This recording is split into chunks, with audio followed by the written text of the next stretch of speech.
Hey everyone, and welcome back to my completionist playthrough of Diablo 2 on Hardcore, and the time has come to defeat Baal, finish Act 5, and the storyline of Diablo 2 as a whole. Let's just stock up on some mana potions before we get going, and we also have this orb from last episode to identify, and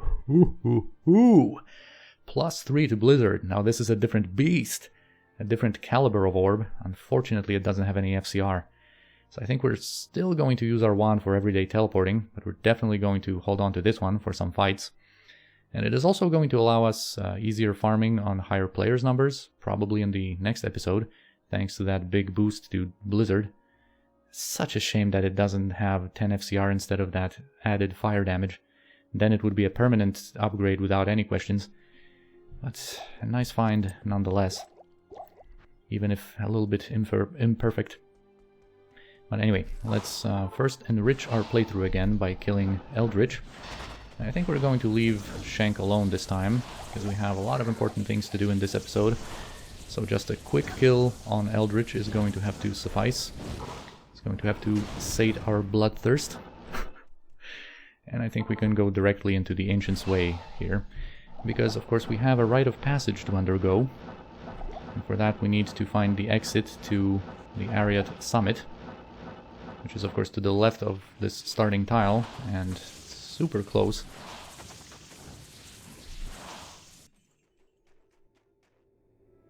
The ancients must be close. Yeah, they're literally right here. But anyway, let's just take a look at what we've been through.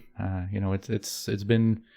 feels like just 5 minutes since we've been progressing through the frigid highlands and frozen tundras and all that, and now we're at the peak of the mountain, about to face the Ancients.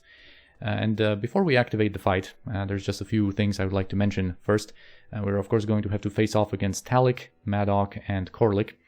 And the very interesting thing that I don't think many people know about is that the Ancients, once we activate the encounter, actually spawn with random items equipped. So depending on what they get, they can be more or less difficult to deal with without it being indicated anywhere. They can have additional resistances, or do more damage, or have items with a chance to cast a spell, and so on. And then when it comes to their normal stats, Korlik and Talik have 70 fire resistance, and Madoc has 70 resistance to both cold and lightning, so precisely our combo. He's going to be the last one dying. And later on they become immune to certain elements, Madoc to lightning, Korlik to cold, and Talik to fire. Then Korlik has Leap Attack, Talik has Whirlwind, and Madoc has Shout, the war cry that increases their defense, which is of course irrelevant for us as a sorceress. And then the melee guys, Talik and Korlik, both have 0 chill effectiveness, so they cannot be slowed. And there's so many different tricks when it comes to the battlefield and the Ancients. You can get them stuck on so many places, like on different pillars, or the chasms between the different places here on the battlefield. There are also some spots where you can stand that are going to make Talik not use his Whirlwind anymore. There's just plenty of stuff that you can do here, but none of it is going to be important for us on Normal and Nightmare. Maybe we're going to have to use something like that on Hell. We'll see. And then the final thing is that this is the only fight in the game where you have to do without being able to leave and come back. You have to do it in one go, because every time you summon a TP, it resets the fight, and these Ancients are going to become statues again, and we're going to have to do it all over from scratch. But anyway, I think this is all I wanted to say here. Let's just switch to our Blizzard Orb for some more damage in this fight, I guess, and let's get going. We are the spirits of the Nephilim, the Ancient Ones. We have been chosen to guard sacred Mount Ariat, wherein the Worldstone rests. Few are worthy to stand in its presence. Fewer still can comprehend its true purpose. Before you enter, you must defeat us. Alright, here we go. So Talik is going to be the one I'm going to watch out for the most, because his Whirlwind can deal a lot of damage. Can kind of stun you in place with faster hit recovery and deal a lot of damage. On normal it shouldn't be that big of a deal anyway, but Also, one other tricky thing is with Corlic, once he jumps and he is in the air, the spot he's going to land in is already occupied and blocked. So when kiting them here and kind of running around, you can sometimes get kind of an invisible block in your path, and that's basically the spot Corlic is going to land in. Here, actually, our Sorceress went near that pillar in a little bit of a roundabout way, because she was basically going around the spot that Talik kind of already occupied with his omnipresent body. Anyway, how are we doing? Corlic is almost dead. Talik has like half health, and Madoc we're going to have to pay special attention to. Once the other two are dead. Alright, Corlic is already a golden statue now.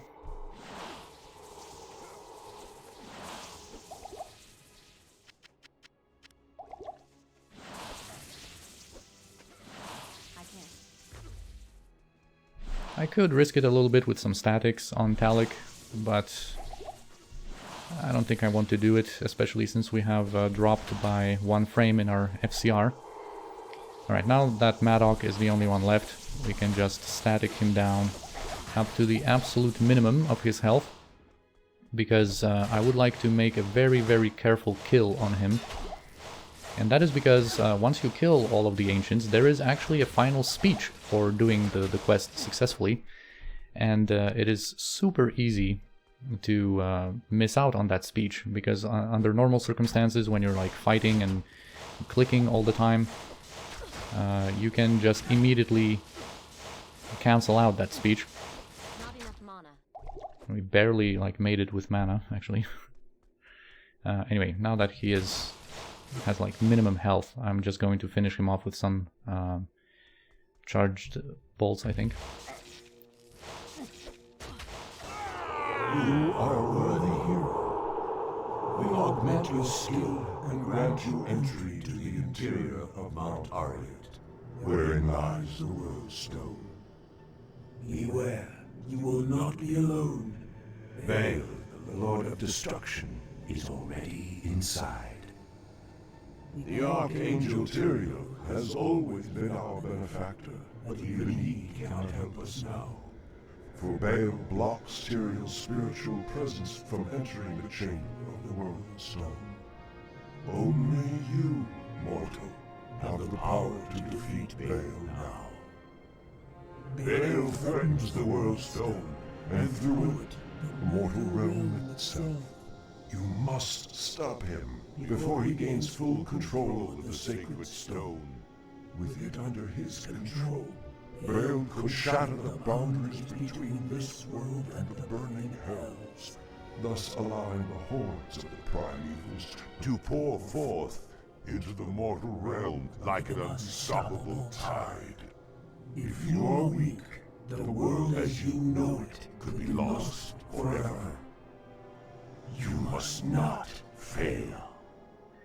Alright, really glad we got to hear this one. I really wanted to make sure that we get that speech. But anyway, we're going to go back to town.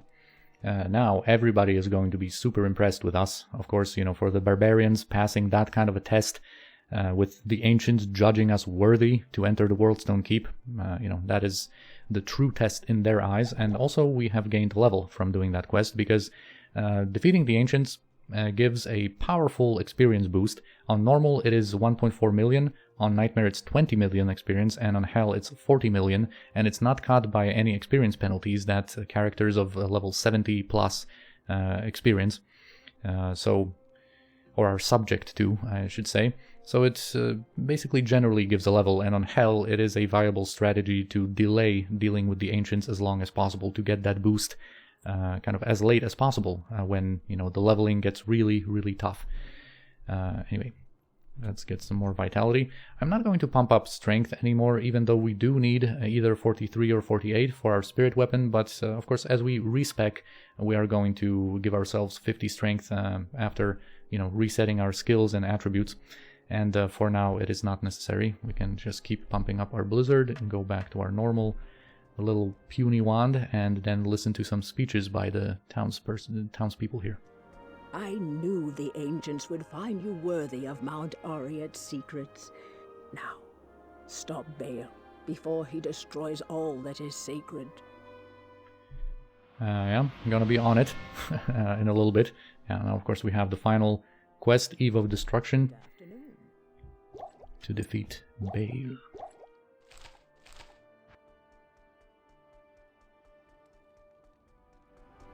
You have proven yourself to these people. They look to you as their warrior, their champion. Huh? Besting the ancients in battle is a mighty feat indeed. I hope this means you're ready to battle Baal. Yeah, I hope so too, Quilkek. I wouldn't want to die on normal, but well, it shouldn't come to that. But anyway. You stand before me a worthy hero, and on you rests the last hope of our people. Bear it well, warrior. And finally, Larzuk is going to have some nice words for us too. The ancients have honored you, and in turn, so do we. I have no remaining doubts about you now. Alright, good to know. So glad about that, Larzuk. Anyway, with the Worldstone Keep, unfortunately, there are no clues as to where to go. We just have to explore and, you know, see what we're given here when it comes to the map. Only on level 2, where our last waypoint lies. Once you find the waypoint, you know that the exit is going to be to the right of that tile. Or, of course, if you find the exit first, you know that the waypoint is going to be to the left of that exit tile. Which, well, matters a lot, because you generally want to get that waypoint for, you know, being able to do some Baal runs. Impossible. You know, of course, in our completionist playthrough, getting all of the waypoints is a given, but even under normal circumstances, it is a nice waypoint to get. I need mana.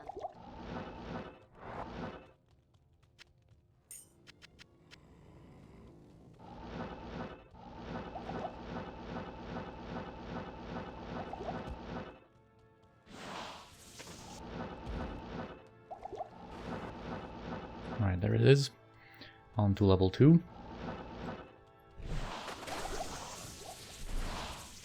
The inhabitants of the Worldstone Keep here on normal are pretty fun to kill. You know, they're not too dangerous.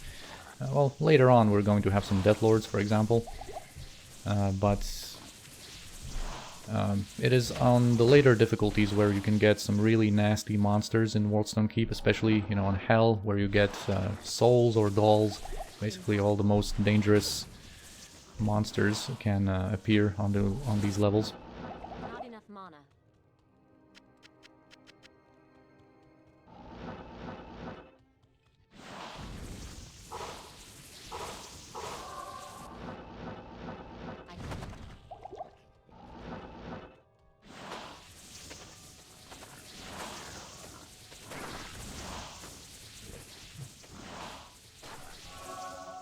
Not enough mana.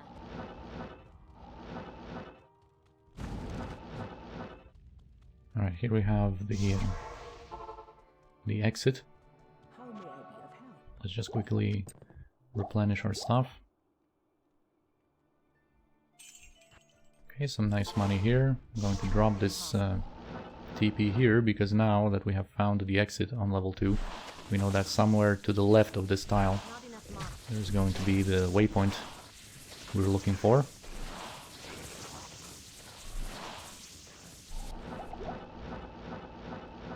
Alright, there it is. Now we have all of them. And actually, before we get back, I'm already going to buy an antidote and maybe some thawing potions already. Although we're probably going to have to do one more refill. We'll see about how this level goes for us. How much of it we have to explore.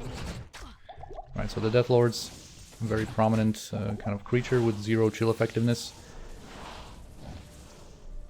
Of course, the best way to really slow them down is to put them into hit recovery by doing enough damage, and Blizzard is well suited for that purpose. You generally can see how they can get stun for a moment there.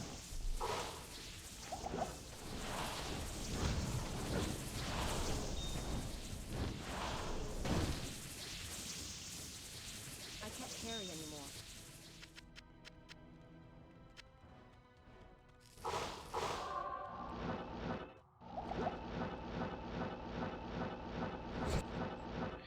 Right, there we go. Wow, really good maps for doing Baal runs. Both level 2 and 3 are so short. You know, level 2, the exit is so close to the waypoint, and here the exit into the throne room is so close to the entrance. Just perfect maps for doing some Baal runs. We'll see if this is going to be necessary, though. It's all going to depend on our farming in the next episode. Because sometimes if you're not lucky with getting those broadswords or crystal swords, you're going to get the experience anyway by just doing the cow runs. But if we get our socketables quickly enough, then doing Baal runs is going to be a really nice way to farm a couple of levels before moving on to Nightmare. Anyway, here these succubi, these Bloodstar projectiles of theirs are kind of interesting because they do physical damage and their melee attacks actually deal magic damage. So they are kind of counterintuitive in that regard. I'm just clearing a little bit of this place because they're pretty fun monsters to kill. And I would also like to not run into any complications when showing a certain concept of dragging the monsters out of the throne room. Actually, yeah, one more refill is going to be a sure thing.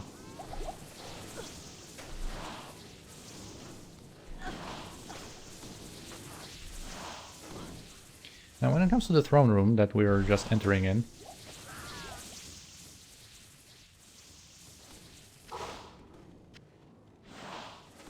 the thing about it is that Baal is not going to be interactable, of course. We have to first deal with his guards that he's going to summon.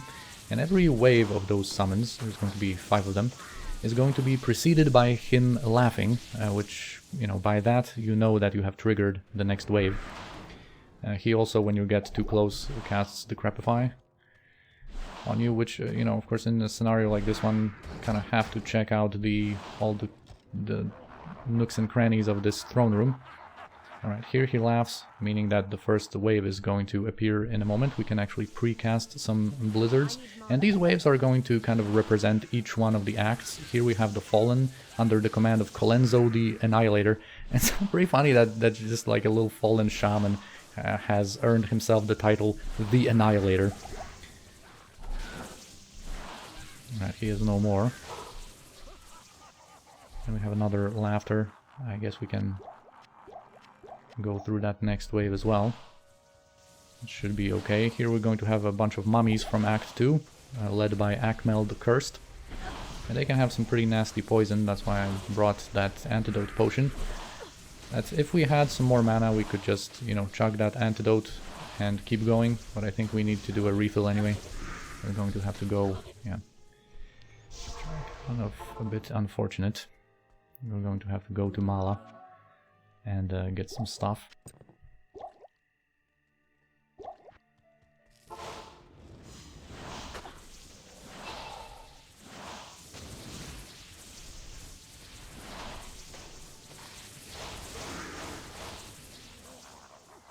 Alright, and that antidote in this situation is not going to prove useful anymore, so we can just get rid of it.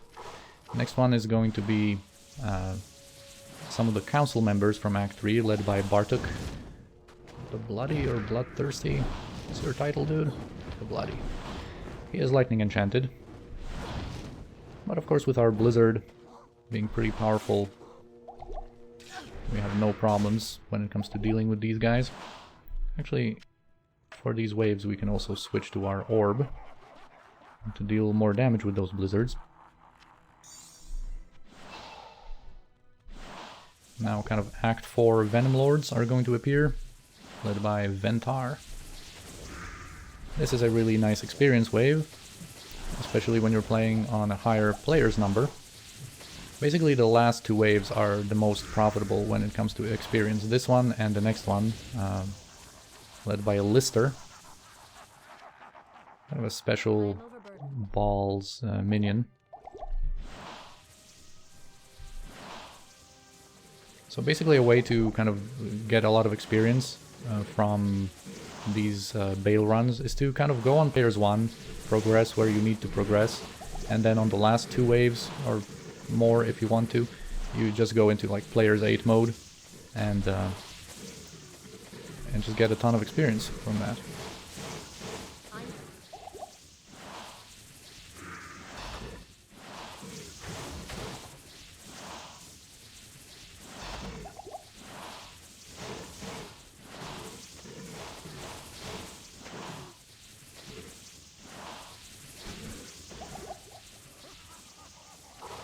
Alright, so we hear Baal laughing for the last time. Now he is going to retreat through the portal and we're going to be ready for the final fight. However, there's a few things I would like to mention. First, I mentioned the issue of like dragging out creatures from this room, because Baal, when it comes to his laughter and summoning his next wave and basically just progressing through this sequence, he doesn't care if the waves are dead. He just cares about that they are not present in like his half of this room. So it mostly matters on higher difficulty levels, or sometimes matters for different builds, different classes, depending on kind of what situation you're in. But you can definitely just drag out these creatures kind of far enough away and then just teleport back in, or, you know, drag them behind some places that they can get stuck on and just run back. And they are not going to follow you that strictly. So you can definitely just, you know, place them outside of that throne room and go back and, you know, trigger the next portion of the whole sequence that way, and it's going to be fine. I think we're going to do one more refill though, just to be sure, on our mana potions.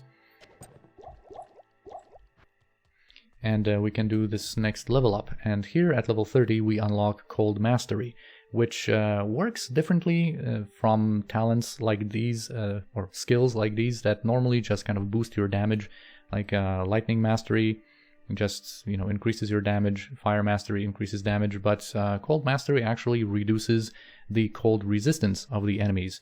And there are a few things that need to be mentioned. The two most important ones is that this skill, the cold resistance penalty that the enemies receive, is not going to break any cold immunities.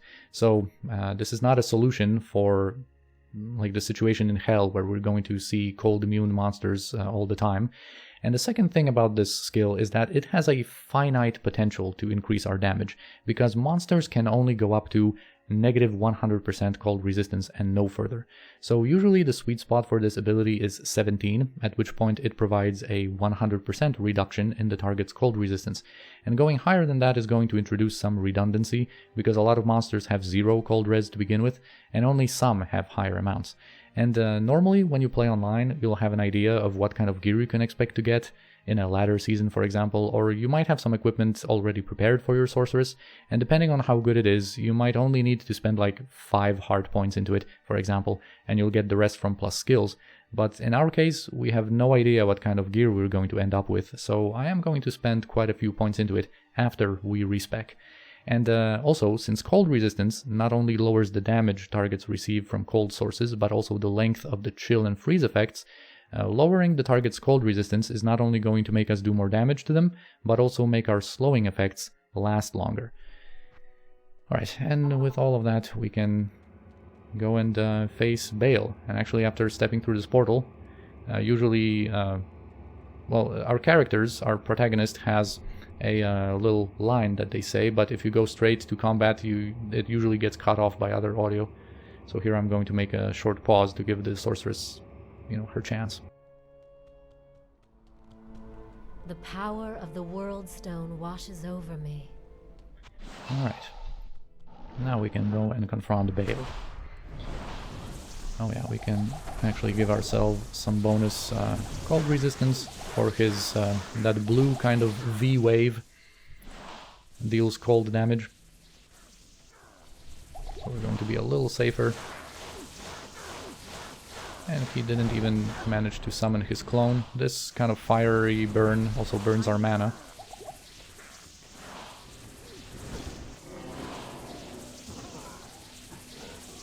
Ooh. Ooh, some nice stuff. Anyway, after he dies, I'm going to continue with my thoughts. The last of the three has fallen. Alright, so the first thing I talked about was his clone. He also has the ability to summon a clone, which I'm going to showcase on a screenshot, I think, how you can distinguish between the clone and the real Baal. And basically, when you highlight Baal, he has, he is a demon, so he has below his name that little demon distinction. But how it is placed, how it is aligned in relation to his name is how you can distinguish like which one was which. And also you can despawn the clone by just running far away and going into town, refilling your potions, going back, and the clone is usually going to be despawned by then.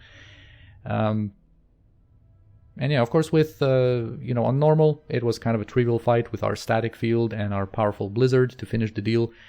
But, yeah, of course now Tyrael wants to have some words with us. But first I need to get some loot going, Tyrael. Alright, and... Impossible. Oh yeah, we already have that crown. Anyway, let's now speak to Tyrael then. I am impressed, Mortal. You have overcome the greatest challenge this world has ever faced and defeated the last of the prime evils. However, we are too late to save the Worldstone. Baal's destructive touch has corrupted it completely. Given enough time, the Worldstone's energies will drain away, and the barriers between the worlds will shatter.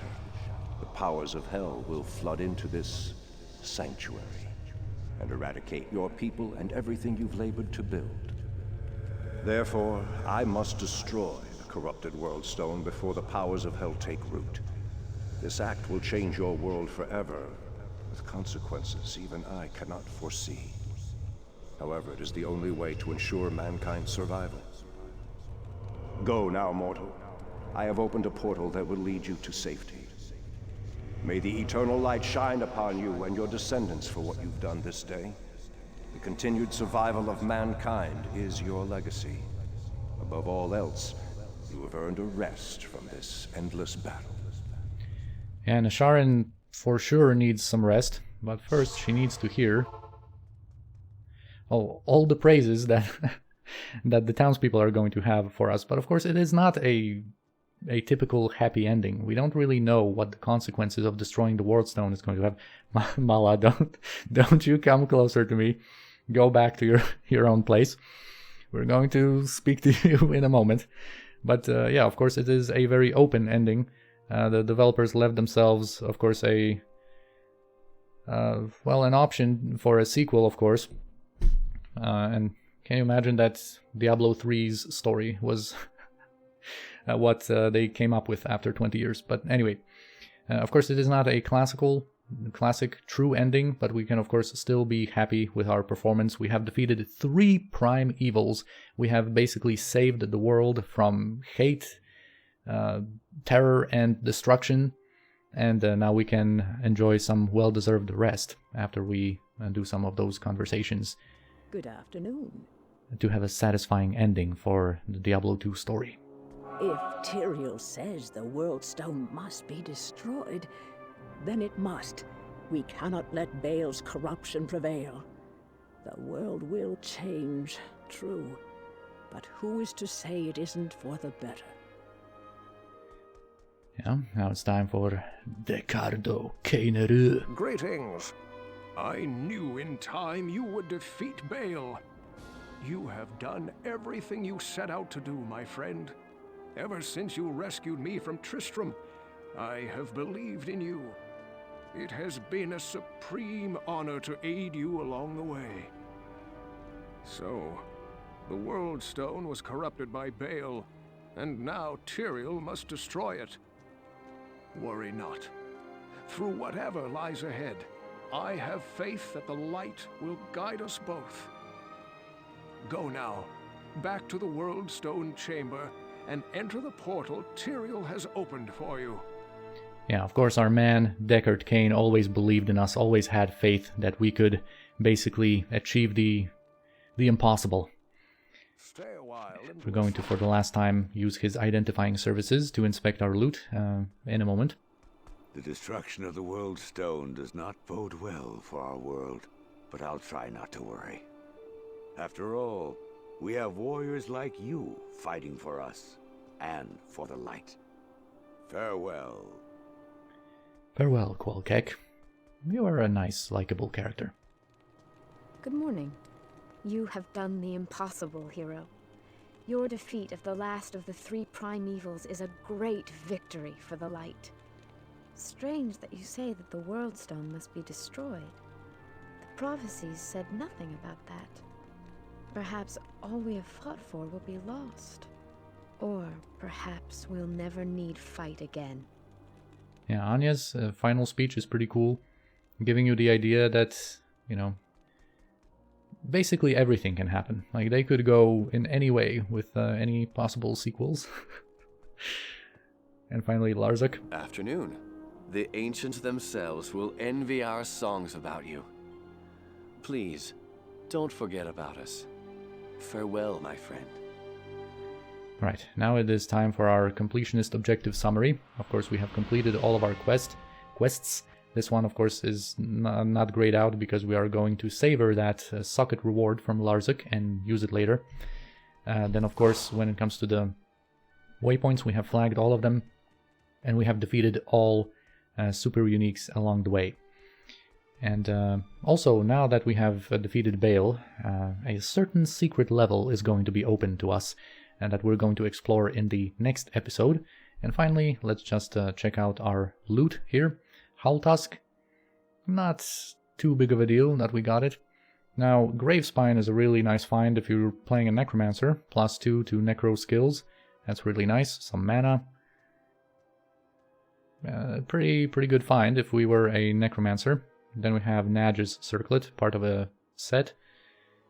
And then we also have Kinemel's All, a really common unique that we're probably going to find, or chances are that we're going to find it many more times.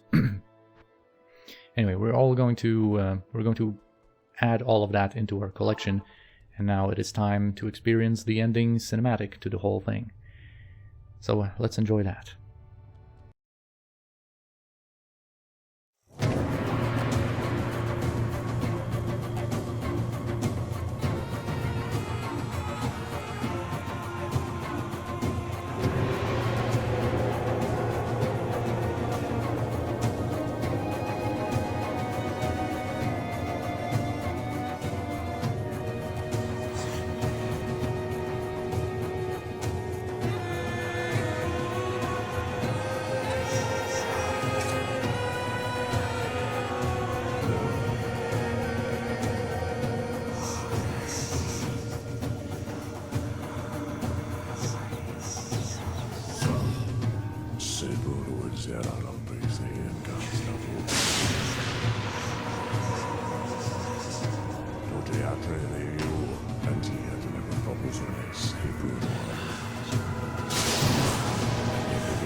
Well, Blizzard loves to end the stories of a lot of their games with a big explosion.